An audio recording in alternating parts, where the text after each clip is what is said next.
Nuestro Dios es el Dios verdadero y Él decidió comunicarse con los hombres. Y la forma en que Él se comunicó es a través de su palabra, ¿sí? La palabra de Dios es la revelación de Dios, es el discurso de Dios, es el mensaje de Dios. Entonces, entendemos que Dios tuvo la intención, o sea, nació en su corazón el comunicarse con nosotros. Se comunicó a través de su palabra. Vimos también que la Biblia, siendo muy simplistas, es dos cosas. Es que historia, o fue escrita en la historia y a través de la historia, y nos narra una historia, y es literatura. Y literatura es que la Biblia es, desde el punto de vista de las palabras y demás, como cualquier otro libro. Es decir, tiene poesía, tiene narrativa, tiene diferentes formas literarias o formas de comunicarse de manera escrita. Entonces, para nosotros entender la Biblia, ¿qué debemos hacer? Pues entender la Biblia como ¿qué?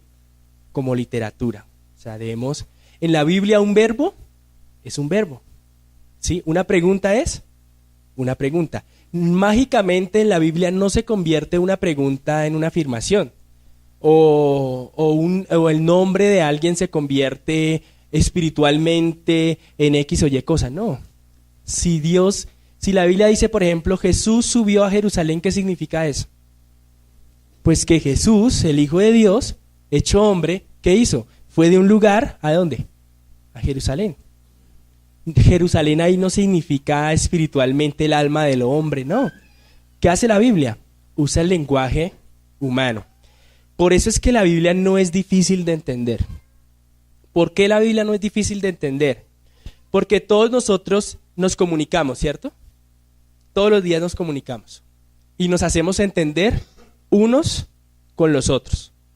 Y gracias a Dios que la Biblia ha sido traducida al español. Entonces tenemos la palabra de Dios en nuestro idioma, ¿cierto? Entonces,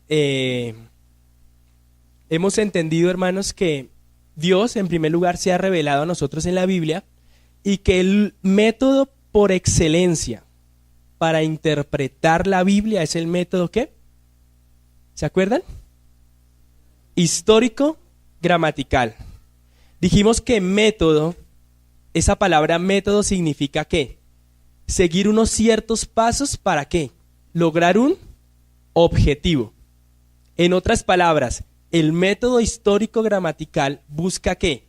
Seguir una serie de pasos para lograr entender la Biblia, haciendo caso a ¿qué? A las palabras que están allí escritas en el texto bíblico, en el versículo, y ubicando esa interpretación ¿dónde? En el momento histórico o específico en que se dijeron esas palabras. Colocamos un ejemplo hace 8 días en 1 Corintios capítulo 12, verso 1, que dice Pablo a los corintios: no quiero que ignoren acerca de los dones espirituales. Y aplicamos este método de una manera muy sencilla y llegamos a la conclusión de que la interpretación allí es que los corintios desconocían acerca de ¿qué? De los dones espirituales. ¿Y Pablo qué quería hacer? Informarles, instruirlos acerca de los dones espirituales, de cómo usarlos correctamente y cuáles eran los dones espirituales y cómo se deben usar esos dones en la iglesia, ¿sí? Entonces, la conclusión que podemos sacar de la clase de hace 8 días es la siguiente: el método para interpretar la Biblia, o los pasos que deberíamos seguir para interpretar la Biblia, se llaman método histórico-gramatical. Vamos a ir al Salmo 19 y vamos a empezar con una oración esta clase del día de hoy.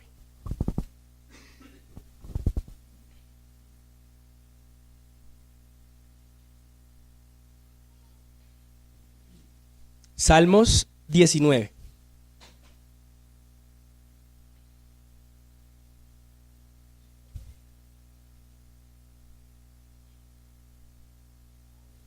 ¿Ya todos lo tienen?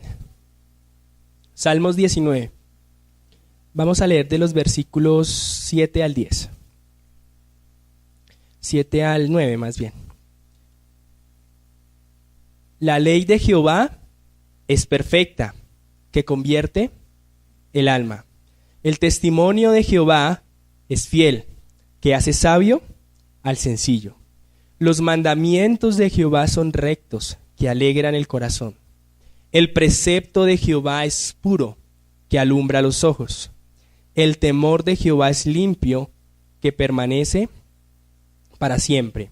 Los juicios de Jehová son verdad, todos justos. Vamos a orar sobre este versículo, sobre estos versículos. Señor, te damos gracias porque tu ley es perfecta. En esta mañana, Señor, nos regocijamos, nos gozamos en que tu ley, Señor, convierte nuestra alma. Si hay aquí una persona, Señor, que no te conozca, yo te ruego que uses tu palabra para que te conozcan esta mañana. Pero si hemos sido rebeldes a tu palabra, hoy convierte nuestra alma, Señor. Tráela de vuelta a ti, Señor, con tu misma palabra. Redarguye nuestros corazones. Señor, tu testimonio, tus palabras son fieles. Haces sabios a los sencillos, Señor. Nosotros, Dios, somos sencillos. No tenemos conocimiento, Señor. No somos doctos, no somos sabios en tu palabra, ni siquiera en esta vida, Señor. Necesitamos de tu consejo. Necesitamos de tu palabra, Señor. Señor, tu palabra es pura y alumbra nuestros ojos. Ruego que en esta mañana, Señor, la pureza de tu palabra limpie la corrupción de nuestra vista para que podamos ver tu palabra como lo que es, una palabra pura y perfecta. Versículo 9. El temor tuyo, Señor, limpio es, Señor, y permanece para siempre. Amamos tu palabra, amamos lo que has dicho, Señor, acerca de ti mismo, de tus obras y de nosotros, porque es lo que verdaderamente es la verdad, Señor. Tus juicios, Señor, son la verdad misma.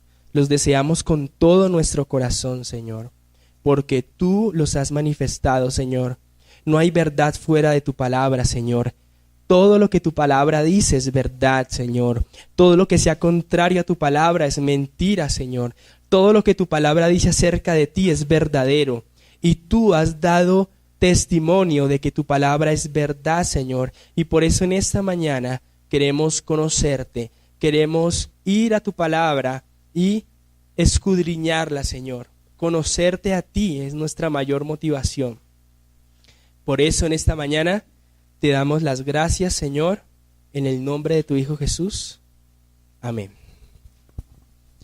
Bueno, hermanos, una vez que nosotros tenemos claro que debemos interpretar la Biblia con el método histórico-gramatical, debemos también aplicar unos principios o unas reglas que nos ayuden a aplicar ese principio histórico-gramatical de una manera correcta.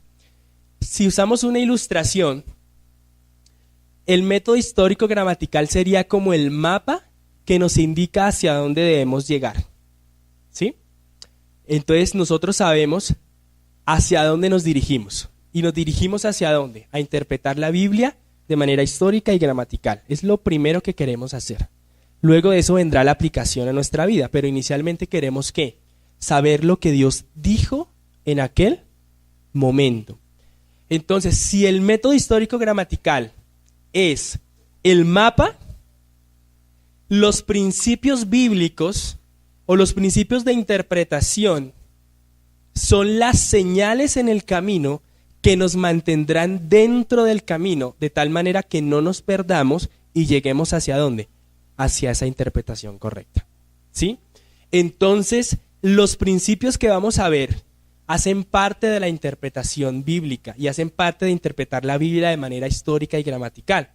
Entonces van a ver ustedes alguna relación en lo que vamos a ver hoy con lo que vimos hace 8 días, ¿sí? Entonces, nos dirigimos hacia un lugar y es entender la Biblia correctamente. Pero mientras vamos avanzando en el camino, estos principios que vamos a ver hoy nos van a guiar los pasos para que no nos desviemos del camino. Entonces, vamos a ver allí principios de interpretación bíblica. Entonces, hay dos principios. Hay 2 tipos de principios que vamos a aplicar en el estudio de la Biblia. Hay dos principios que tienen que ver conmigo como hijo de Dios, como intérprete, como persona que quiere entender la Biblia. Hay dos principios que tienen que ver conmigo. Y hay otros tres principios que tienen que ver con la Biblia misma. Hay muchas más reglas para entender la Biblia, pero los que vamos a ver son generales y aplican siempre. Hay otras reglas particulares, pero esas las iremos viendo de acuerdo vamos avanzando en este curso. Entonces, tenemos dos tipos de principios de interpretación. Unos que tienen que ver con la persona que quiere entender la Biblia y otros que tienen que ver con la Biblia como tal. El primer principio es salvación. Y es que nadie puede entender la Biblia si no es salvo. Esta semana, antier o ayer, casualmente en un blog en internet, hacían la siguiente pregunta: ¿se puede entender la Biblia sin el Espíritu Santo? Bueno, ese blog decía que sí. Y yo me puse a leer los comentarios porque me pareció tan curioso. Y uno por ahí decía: cuando nosotros nos convertimos, entendimos la Biblia y el Espíritu Santo no nos usó. O sea, no usó eso para instruirnos. Yo decía, wow, tremendo. ¿Qué dice la palabra? Cuando venga el Espíritu, Él nos guiará a toda verdad. Pero también dice en otro lugar que Él convencerá al mundo de pecado, de justicia y de juicio. De pecado por cuanto no creen en mí. O sea, el Espíritu Santo sí nos hace entender la Biblia. Incluso a los que no son salvos. ¿Para qué? Pues para que sean salvos. Porque nadie puede entender el Evangelio que está en la Biblia si el Espíritu Santo no lo ilumina. ¿Cierto? Pero también es cierto, y no debemos perder eso de vista, que la persona que no es salva, por mucho estudio que tenga de la teología o de la Biblia, no va a llegar a una comprensión plena o verdadera de las Escrituras. Siempre va a errar. Yo hago como esa ilustración. Una persona sin el Espíritu Santo que se adentra en las Escrituras siempre se pierde, generalmente, a no ser que Dios lo salve, ¿no?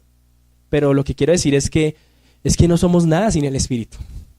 No somos nada. Créalo, si usted duda de eso, hoy quite ese pensamiento de su cabeza. Sin el Espíritu Santo no somos nada. Por muchas capacidades intelectuales que tengamos, por mucha experiencia que tengamos en la vida cristiana, todo el currículo que usted pueda tener, su hoja de vida, que usted pueda decir, no, pero yo tengo un doctorado en esto, tengo esto, soy lo otro, soy historiador, bueno, lo que usted sea.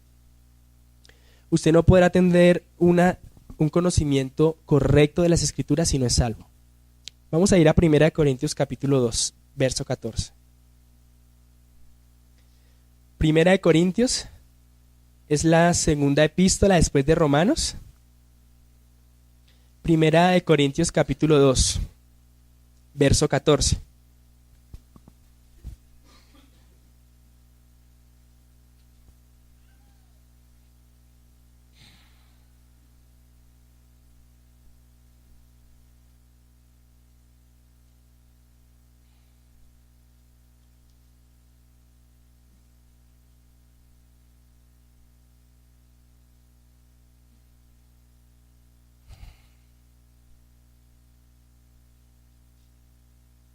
Creo que coloqué mal la referencia.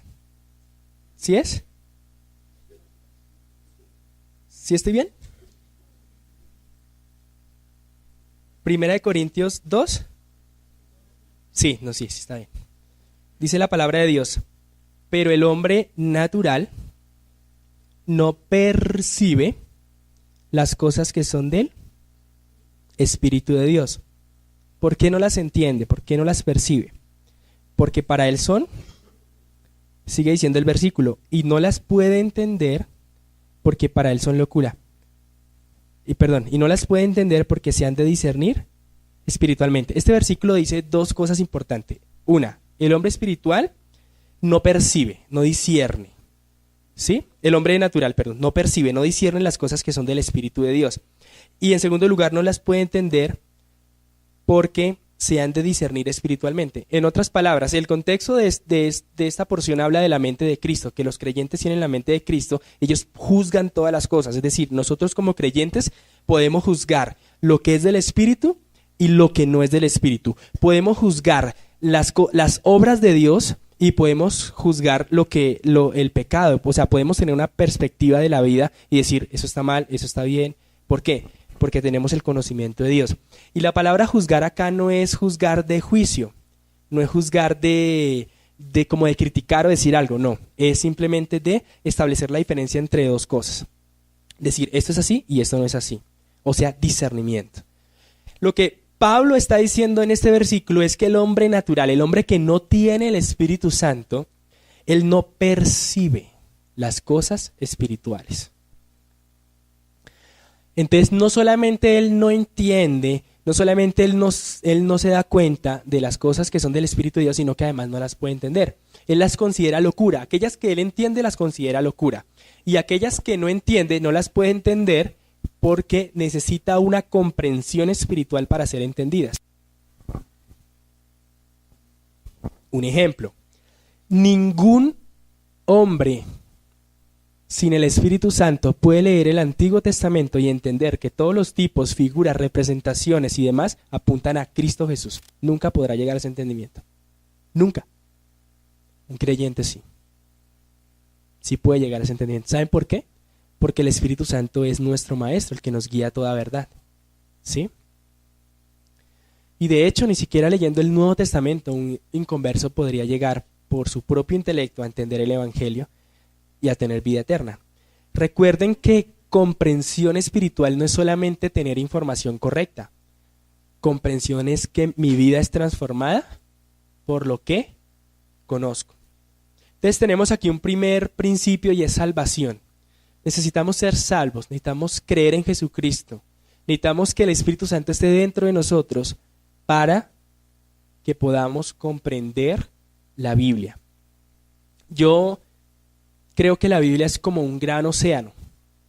Si uno está en la orilla, uno puede estar seguro, ¿cierto? Ahí. Se moja los pies, chévere. Es como entender un versículo muy sencillo. Pero alguien estudia teología y sabe mucho, ¿y qué hace? Se va adentrando al océano, ¿y qué pasa? Por un momento puede que esté seguro, pero ¿qué pasa si sigue hacia adelante? Se puede ahogar. Y usted dirá, pero nos han dicho siempre que la Biblia es fácil de entender. Sí, la Biblia es fácil de entender, pero también hay partes de la Biblia que son difíciles de entender. Y eso hay que decirlo. Por eso requiere esfuerzo de nosotros, debemos estudiar juiciosos. Entonces, alguna vez un pastor decía, la Biblia es tan sencilla, pero tan difícil, que cualquier creyente la puede entender. Una persona que no haya ido al colegio, que no tenga educación de ningún tipo, puede entender la Biblia. Escuchando la palabra la puede entender. ¿Por qué? Porque la Biblia usa el mismo lenguaje que nosotros usamos. En la Biblia no hay códigos ocultos como algunos pretenden decir del código Da Vinci. No, son tonterías. La Biblia es clara. Dios no quiso confundirnos. Dios quiso ¿qué? Comunicarse con nosotros. Pero también hay cosas difíciles de entender. Yo no le recomendaría a una persona que está empezando a entender la Biblia que empezara por Apocalipsis, por ejemplo, o por Ezequiel o por Daniel. Pues va a tener una dificultad mayor a entender esos libros, ¿sí? Pero lo importante acá, hermanos, es que entendamos que para entender la Biblia hay que ser salvos. Si usted lucha por entender la Biblia, pueden pasar dos cosas. Una, usted no es salvo, y yo le invito a que usted se arrepienta en esta mañana y crea en Jesucristo, porque si no, usted no la va a entender. Si hay acá una persona que no entiende la Biblia, pero que la lee juiciosamente, ¿no? Y no, como que no, puede ser por eso. Pero también puede ser que sea un creyente, pero que no es diligente en el estudio. Es decir, lee un versículo en el Antiguo Testamento y a los 15 días lee uno en el Nuevo. Después lee otro en Apocalipsis y a los 3 meses lee uno en los Salmos. Y así. Entonces, ¿cómo puede haber una unidad de pensamiento allí?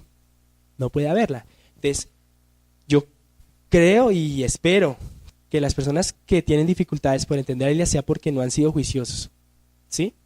Pero de todos modos invitamos a todas las personas a que crean en Cristo. Amén. El siguiente principio es oración. Oración. Oración. Algunas personas creen que pueden entender la Biblia sin orar. Y esas personas son las que generalmente caen en errores doctrinales, siendo cristianos incluso. Y es que nosotros no estamos exentos a tener interpretaciones equivocadas acerca de la Biblia. Nosotros seguimos teniendo remanente de pecado en nuestro corazón y podemos malinterpretar un versículo, claro que sí. Por eso necesitamos a otros hermanos que tengan mayor conocimiento, necesitamos leer Biblias de estudio, no sé, comentarios, etcétera. Vamos a ver qué es eso más adelante, para tener una comprensión más clara cuando tenemos dudas sobre un versículo. Pero el punto aquí es claro, no solamente yo debo ser salvo, sino que yo debo acercarme a la Biblia con un espíritu de humildad, porque es que yo no estoy leyendo cualquier libro, yo no estoy leyendo el periódico, yo no estoy leyendo un cuento de Rafael Pombo, no, yo estoy leyendo la Biblia del Dios soberano, de aquel que está colocando su mente allí.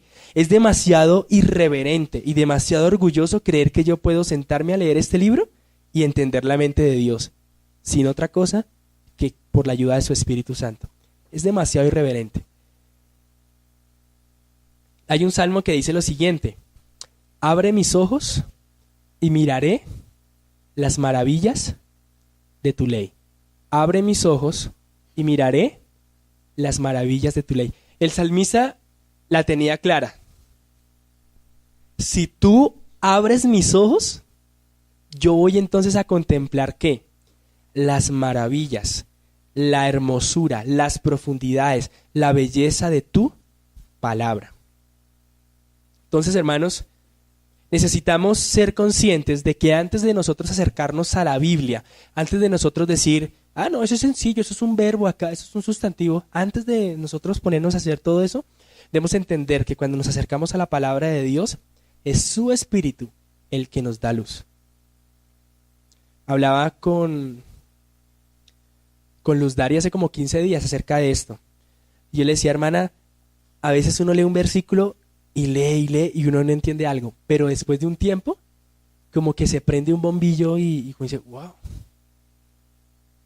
O sea, y es porque por mi gran habilidad, mi gran intelecto, no. Pasaron mucho tiempo y no lo entendí, aunque lo había leído. Pero el Espíritu Santo puede abrir tus ojos para que veas algo que antes no hayas visto e interpretes la Biblia correctamente. Vamos a seguir con los principios que tienen ahora que ver con la Biblia. Ya vimos los principios que tienen que ver con nosotros. Ahora los principios que tienen que ver con la Biblia. En primer lugar, principio literal. ¿Qué significará ese principio literal? Principios bíblicos o de interpretación que debemos tener en cuenta una vez que ya somos salvos, una vez que ya hemos orado y dependemos del Espíritu Santo para entender la Biblia. ¿Qué debemos hacer? Entender la Biblia en su sentido literal. Sentido literal. ¿Por qué literal? ¿Por qué no espiritual? Porque la Biblia es ¿qué? Literatura. ¿Amén? Cuando hablamos de principio de interpretación literal, eso lo quiero dejar muy claro, nos referimos a la intención que tenía el autor humano y divino cuando escribió lo que escribió, independientemente de la forma que él haya escogido para comunicarse. Y ya les voy a colocar un ejemplo. Si el autor bíblico quiso decir X cosa, lo pudo haber dicho de manera concreta. Un ejemplo. A ver, algo que se me venga a la mente. El autor bíblico pudo decir algo, Cristo murió por nosotros. Eso es demasiado concreto, ¿cierto? Eso es literal. Pero otro autor podría haber dicho, como por ejemplo Isaías 53 dice, llevado al matadero, varón de dolores, experimentado en quebranto, y como que escondimos de él el rostro, ¿sí? Entonces no es un lenguaje directo, o sea, no está identificando directamente a la persona, pero sabemos que se refiere a Cristo. Usa un lenguaje no tan directo, pero ambos son literal. ¿Por qué? Porque ambos querían comunicar una verdad, y a eso nos referimos con literal. La Real Academia Española hace distinción entre lenguaje literal y lenguaje figurado. Para la interpretación bíblica no vamos a hacer esa distinción. Literal es lo que el autor quiso comunicar cuando escribió, independientemente si lo dijo con palabras directas o si lo dijo de manera figurada. Y vamos a ver unos ejemplos. Si yo le digo a usted lo siguiente, escúcheme con atención. Lloró la guitarra hasta que los destellos de su estrella interrumpieron la melodía. Repito. Lloró la guitarra hasta que los destellos de su estrella interrumpieron la melodía. ¿Ya todos me captaron la idea? Lloró la guitarra hasta que los destellos de su estrella interrumpieron la melodía. ¿Eso qué lenguaje es? Poético, ¿cierto? Figurado. Es poético. No es algo directo, o sea, no decimos de una vez. Pero ¿qué quiero decir yo con eso? Los músicos dieron una serenata romántica durante toda la noche. ¿Cierto que sí? Lloró la guitarra hasta que los destellos de su estrella interrumpieron la melodía. ¿Qué significa? Que tocaron toda la noche, cuando salió el sol, ya no hubo más música. ¿Y lloró la guitarra? ¿Qué significa? ¿Que la guitarra lloró literalmente? No, significa que estaban tocando melodías, ¿qué? Románticas. ¿Sí me sigue la idea? Entonces, ambos ejemplos son literales para efectos de interpretación bíblica. La pregunta que debemos hacernos cuando nos acercamos al texto, que es, ¿qué quiso comunicar el autor bíblico? O sea, el que escribió este versículo, ¿qué quiso decirnos? Independientemente si lo dijo poéticamente o si lo dijo, ¿qué? Concretamente. ¿Amén? ¿Todos me siguen allí? Vamos a ir a Juan capítulo 10, verso 9.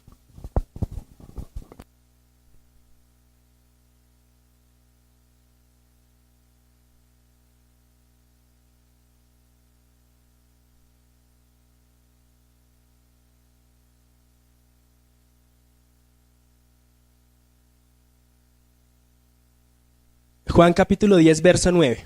¿Ya todos lo tienen? Vea lo que dice ese versículo. ¿Qué dice el versículo?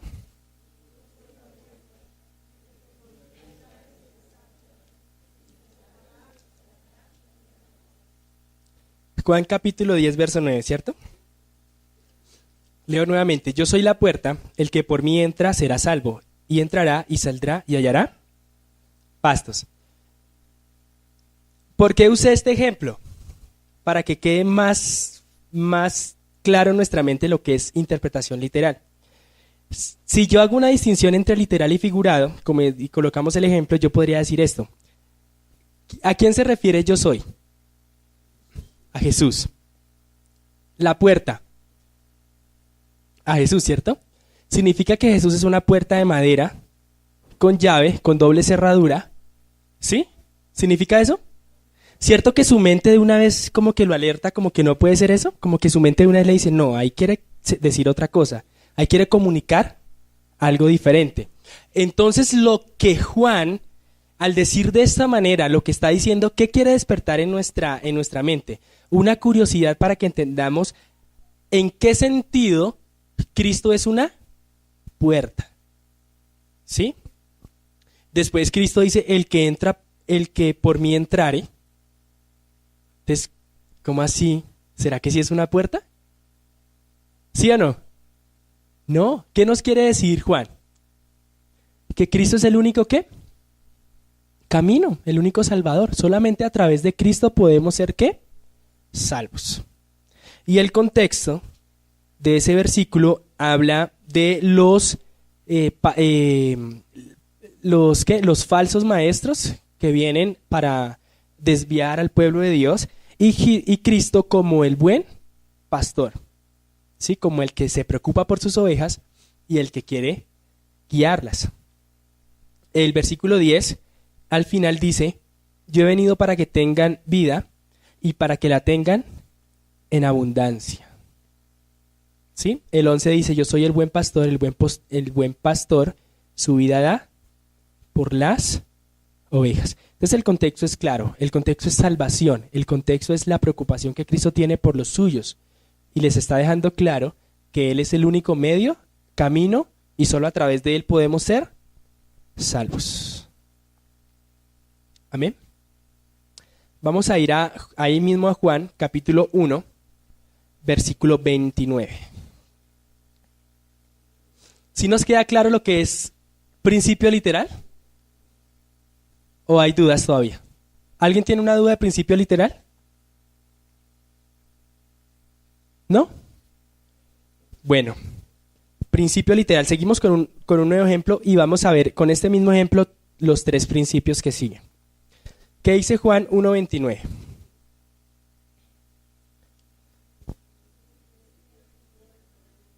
Otra vez. 1, 2 y 3.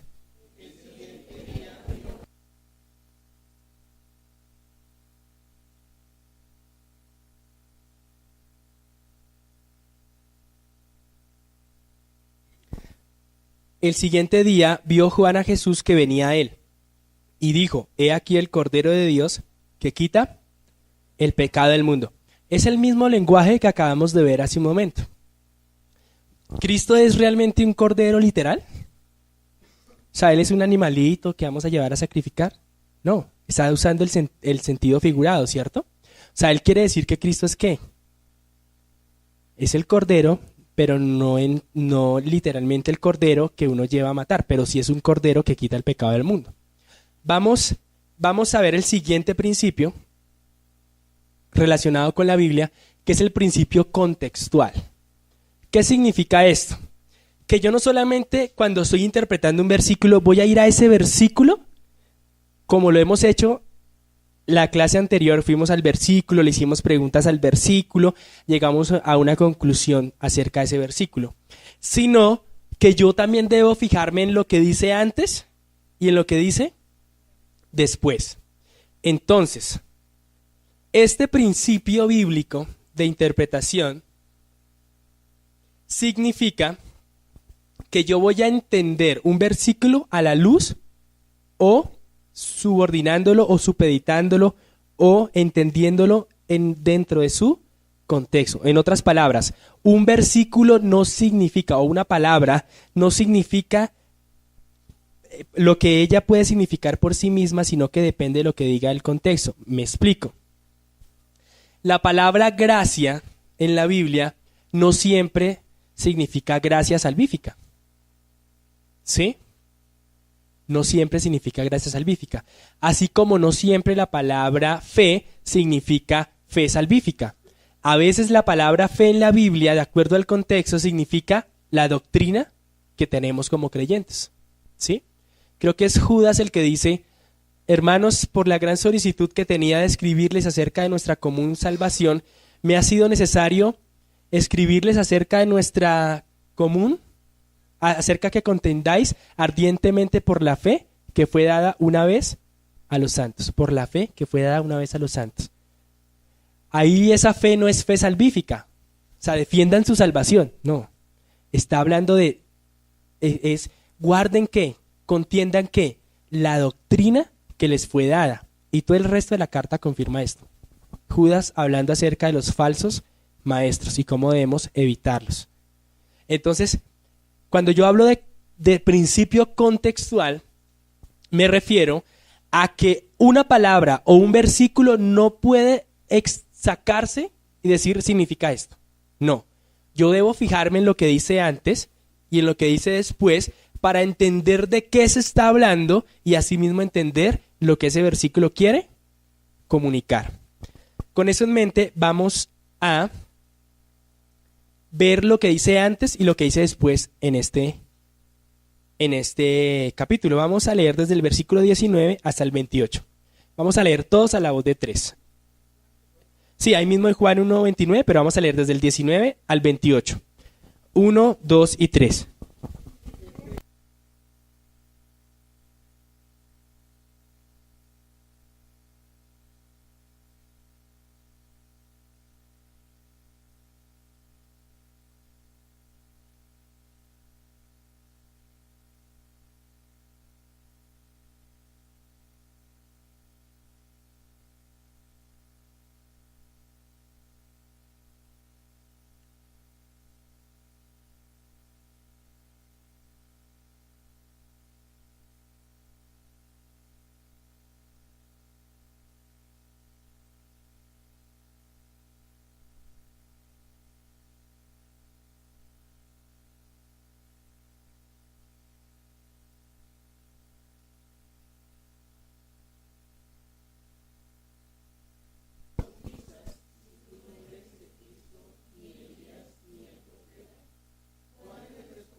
Entonces tenemos acá en esta primera porción que los fariseos enviaron a un grupo de ellos fue a preguntarle a Juan el Bautista si era quién. Si Juan el Bautista era quién, Cristo. Y Juan el Bautista responde básicamente de dos formas. En primer lugar dice, no, yo no lo soy. Y en segundo lugar, yo simplemente soy una voz que está preparando el camino de esa persona, de ese Cristo a quienes ustedes mandaron a preguntar si yo era. Y después él dice, él viene después de mí y yo ni siquiera soy digno de desatar la correa de su calzado. Entonces, mire la intención que tiene Juan. Juan está diciendo, ni se les ocurra identificarme con el Cristo. O sea, Cristo es supremamente mayor que yo. Yo ni siquiera soy digno de desatar su calzado. Pero Él vendrá después de mí y bautizará con el Espíritu Santo. Ahora vamos a leer desde el versículo 30 hasta el 34.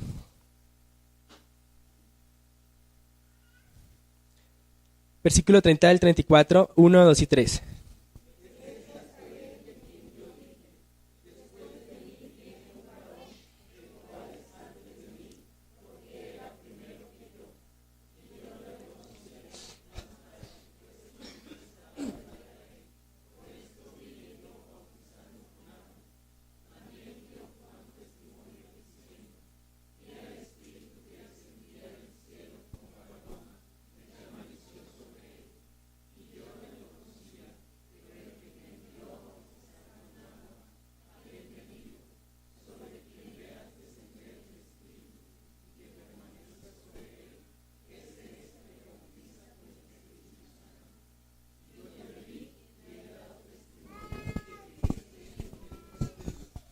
Bueno, aquí en esta segunda porción ya vemos que se ha identificado ¿a quién?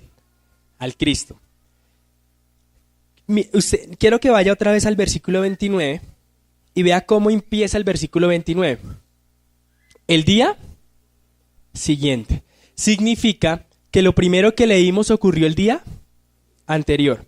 O sea, los fariseos enviaron a un grupo de personas a preguntarle a Juan el Bautista si él estaba bautizando porque era el Cristo.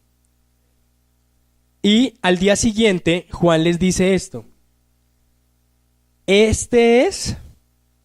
Viendo a Jesús que venía a él, le dijo, he aquí el Cordero de Dios que quita el pecado del mundo. Sigue diciendo, ese es aquel de quien yo dije, cuando el día anterior, después de mí viene un varón, el cual es antes de mí, porque era primero que yo, y yo no le conocía, mas para que fuese manifestado a Israel, por eso vine yo bautizando con agua.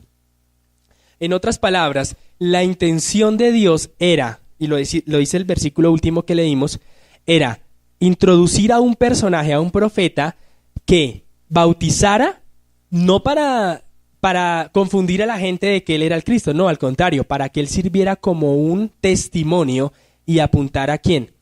Ese es el Cristo. En otras palabras, el versículo que estamos leyendo no es otra cosa que el cumplimiento del propósito por el cual Juan el Bautista vino a esta tierra. ¿A qué? A decir, he ahí el Cordero de Dios que quita el pecado del mundo. En otras palabras, este versículo es un versículo evangelístico. Él está diciendo a los fariseos, ese es el Cordero de Dios que quita el pecado del mundo. Entonces, el propósito de Juan era apuntar a Cristo como ese Cordero que traería salvación. Entonces, hermanos, hemos visto dos principios de interpretación. Principio literal y principio contextual. El primero tiene que ver con el versículo que queremos entender, hacerle preguntas al versículo, analizarlo, etcétera, etcétera. El siguiente tiene que ver con mirar lo que hay alrededor, ¿sí?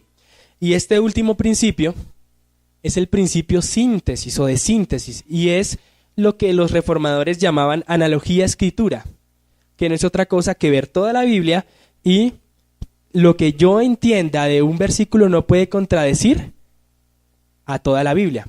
Ejemplo, si mi interpretación del versículo es Juan el Bautista es el Cordero de Dios que quita el pecado del mundo, ¿qué dice toda la Biblia? No es así. ¿Es quién? Cristo. Entonces me corrige la Biblia a mí. Entonces la Biblia es su propio intérprete. La interpretación más segura es aquella que cumple dos requisitos. Uno, es la que mejor encaja con el contexto, o sea, con el principio contextual. La interpretación que más encaje con esas palabras y frases que están antes y después es la más segura, sobre todo cuando no contradice nada de toda la Biblia. Entonces, vamos a ir otra vez ahí a Juan 1:29 y vamos a hacer unas preguntas a ese versículo. El siguiente día vio Juan a Jesús, que venía a él. Es interesante ver que Cristo no iba pasando. ¿Cristo qué iba? Iba hacia él.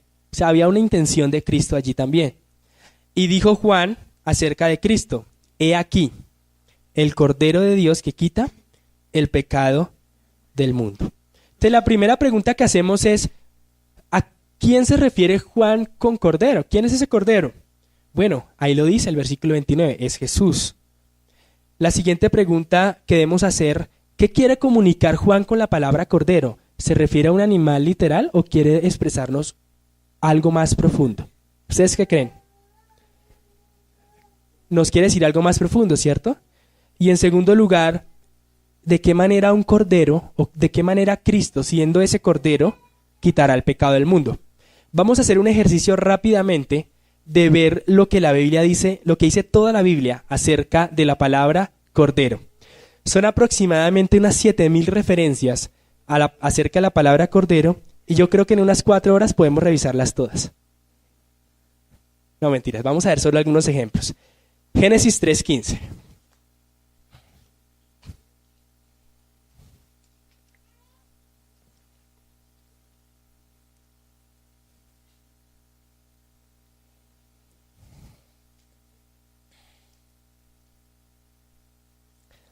Génesis 3:15. Adán y Eva han caído, han pecado contra Dios, han desobedecido, y Dios tiene algo que decir acerca de esto. Versículo 15 dice lo siguiente: y pondré enemistad entre ti y la mujer, entre tu simiente y la simiente suya. Esta te herirá en la cabeza y tú le herirás en el calcañar. Le está hablando a la serpiente.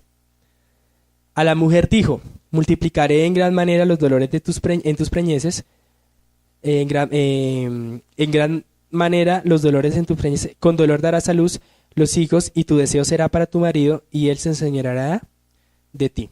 Bueno, ahí Dios está hablando, está trayendo juicio sobre la serpiente y está trayendo algunas situaciones difíciles sobre Adán y Eva. Pero saltemos al versículo 21. Y Jehová Dios hizo al hombre y a la mujer túnicas de pieles y los vistió. El contexto de este versículo es el siguiente: Dios le da un mandato a Adán y Eva, ¿cierto? Ustedes saben cuál es: no comer de ese árbol. Ellos ¿qué hicieron? Comieron del árbol. ¿Qué hizo Dios? Trajo juicio sobre ellos. Ellos murieron espiritualmente y murieron físicamente también, aunque en el momento no murieron de manera instantánea, sí iban a ir muriendo por causa del pecado. Pero en otras palabras, esto es posterior a la caída de Adán y Eva. Y mire lo que dice Dios acerca de ellos después de que desobedecen. Dios dice en el versículo 21: y Jehová Dios hizo al hombre y a su mujer túnicas de pieles y los vistió. Es interesante ver que Dios los viste, ¿sí? Pero es más interesante ver cómo los viste. Dice que con túnicas de pieles. O sea que muy probablemente, y es casi seguro, yo estoy muy convencido de esa interpretación, que Dios mató un animal, ¿sí? Y cubrió con la piel de ese animal ¿a quién? A Adán y a Eva. Y yo no quiero pecar de lo que estoy enseñando y decir que estoy alegorizando, pero a mí me parece, en eso sí no soy dogmático, que, o sea, no digo que es así literalmente, pero me parece mucho a mí que las pieles estaban llenas de sangre. Es algo ya personal. De pronto no es así. Pero vemos aquí el primer sacrificio para cubrir ¿qué? El pecado. O sea, la intención de este versículo es que cubrir el pecado. Vamos a avanzar un poquito a Génesis 4:4. Ahora estamos con Caín y Abel. Caín y Abel. Génesis 4:4. Caín y Abel, hijos de Adán y Eva, van a ofrecer una ofrenda a Dios y Dios se desagrada de una ofrenda. Vamos a ver por qué. Versículo 4. Y Abel trajo también... sí. Y Abel trajo también de los primogénitos de sus, ¿qué? De lo más gordo de ellas, y miró Jehová con agrado a Abel y a su, pero no miró con agrado a Caín y a la ofrenda suya. Y se ensañó Caín en gran manera y decayó su semblante. Versículo 2, leamos antes. Después dio a luz a su hermano Abel, y Abel fue ¿qué? Pastor de ovejas, y Caín fue labrador de la tierra. Entonces ellos tenían dos oficios diferentes, y ellos llevaron ofrendas de acuerdo a ¿qué? Al oficio que tenían. Pero Dios no se agradó de la ofrenda de la tierra, se agradó de la ofrenda de los animales. Ahora conecte eso con el versículo que acabamos de leer. ¿Qué hizo Abel? ¿Qué hizo Abel? Ofreció un animal en sacrificio, hizo una ofrenda de sangre. Entonces Dios por eso la aceptó. Pero ¿qué hizo Caín? Hizo otra cosa. Sería injusto de parte de Dios que él le hubiera dicho a Caín cómo ofrecerla y él no supiera cómo se debía ofrecer una ofrenda. Yo creo que él sabía. De hecho, ya sus padres habían sido testigos de cuáles son las ofrendas que Dios le agradan. Vamos a seguir. Génesis 8:20.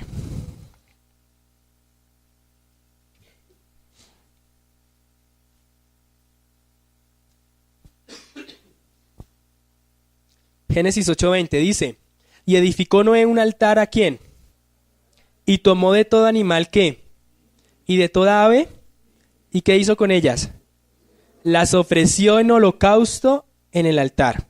Versículo 21, y percibió Jehová olor grato, y dijo Jehová en su corazón, no volveré más a maldecir la tierra por causa del hombre. Entonces, si se dan cuenta que Dios se agradó de una ofrenda ¿de qué? Animales, ¿cierto? Seguimos leyendo, Génesis 22. Génesis 22.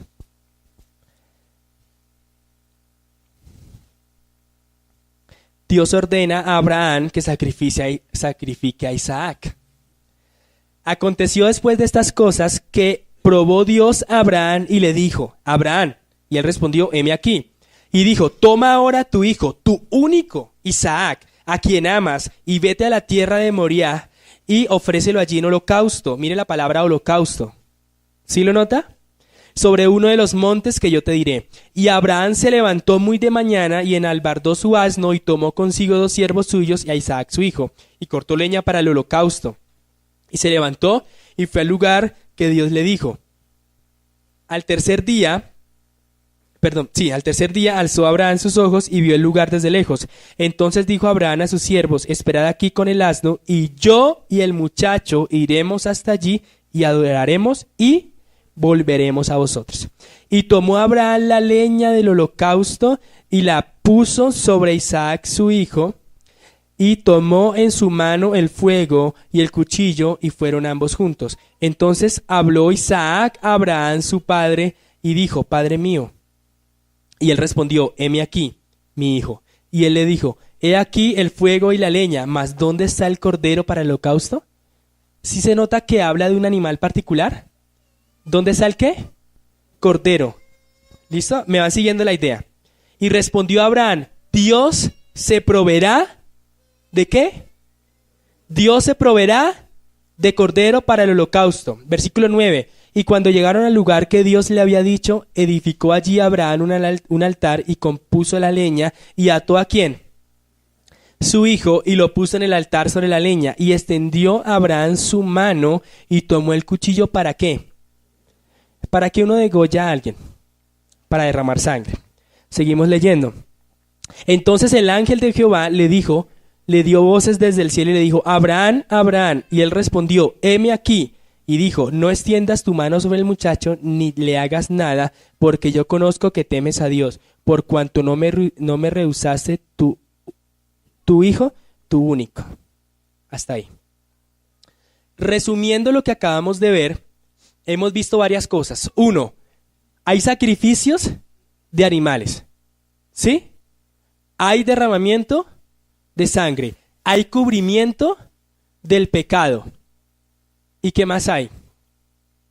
En este último versículo, ¿qué hay? Ya no hay un cordero, ya no hay un animal, ¿hay una qué? Una persona. ¿Y hay un qué? Un padre. ¿Sí me va siguiendo la idea? Hay un padre y un hijo que va a ser matado. Seguimos adelante. Levítico 1:5. Allá adelante. Génesis, Éxodo, Levítico.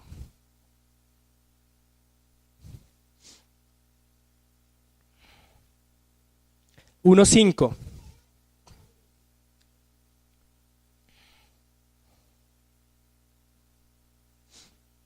Levítico 1:5. Dice así: entonces, ¿qué? Degollará el becerro en la presencia de ¿quién? Y los sacerdotes, hijos de Aarón, ¿qué harán? ¿Y la qué? Sobre el altar, el cual está a la puerta del tabernáculo. Seguimos adelante. Creo que no vamos a tener tiempo para verlos todos. Vamos a saltar a Éxodo, a devolvernos. Éxodo 12:3. Bueno, estamos en el mismo momento histórico. Éxodo 12:3.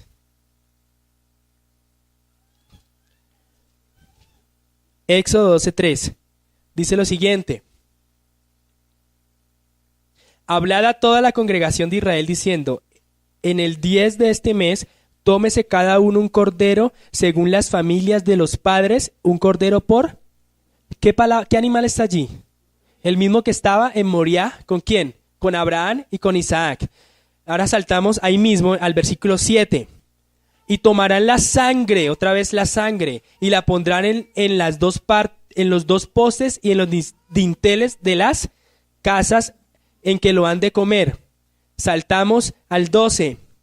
Pues yo pasaré aquella noche por la tierra de Egipto y heriré a todo primogénito de la tierra de Egipto, así de los hombres como de las bestias, y ejecutaré mi juicio en todos los dioses de Egipto, yo, Jehová. Versículo 13 dice: y la sangre os será por señal. Entonces, ¿qué pasa? Dios va a matar a todos los primogénitos de Egipto, a todos. ¿Y a quiénes no va a matar? A aquellos donde su casa haya sido cubierta ¿con qué? Entonces tenemos sacrificio, cordero, sangre. Y tenemos además otro concepto: padre matando a su hijo. Seguimos adelante. Isaías 53. Usted lo conoce perfectamente. Isaías 53.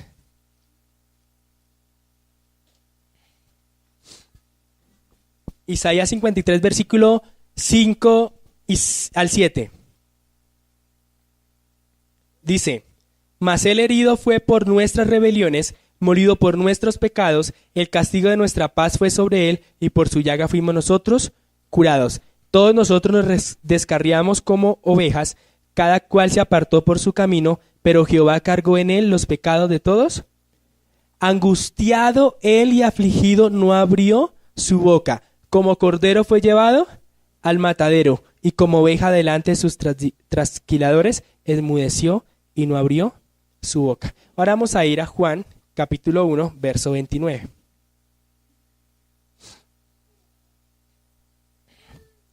Juan capítulo 1, verso 29. Resulta que las personas que estaban escuchando esto que Juan estaba diciendo: he aquí el Cordero de Dios que quita el pecado del mundo, eran judíos. O sea que ellos entendían todo eso que acabamos de hacer, ellos ya lo tenían en su mente. Nosotros no, porque nosotros no somos judíos. Nosotros no venimos de esa raza y no tenemos conocimiento de esa historia de Israel. Pero ellos sí lo sabían. Entonces, ¿qué es lo que Juan le quiere decir a esos judíos? He aquí el Cordero, que fue sacrificado ¿por quién? Por todos aquellos que han confiado en Jehová. ¿Se acuerdan de Abraham matando a Isaac? Bueno, Dios decidió matar a su hijo. Él sí degolló a su hijo. Él sí llevó a cabo la muerte. Abraham no pudo matar a su hijo, porque Dios proveyó ¿qué en ese momento? Un carnero, ni siquiera un cordero. ¿Por qué? Porque el cordero real no había ¿qué? Venido aún. ¿Quién es ese cordero que Dios quiso anunciarle a los judíos en el Antiguo Testamento? Véanlo ahí. ahí viene. Así que crean en Él, porque solamente Él puede perdonar pecados. Amén. Este ejercicio último que acabamos de hacer, hermanos, es producto de un entendimiento de toda la Biblia. Pero usted puede ayudarse con comentarios, con Biblias de estudio, que le pueden ayudar a tener un panorama de toda la Biblia de un tema específico. Cuando leímos el versículo, llegamos a la conclusión de que es evidente que no se refería a un cordero, a un animalito, ¿cierto? Porque un animalito no quita los pecados. Pero Cristo, representando un verdadero cordero, sí puede, ¿qué? Quitar los pecados.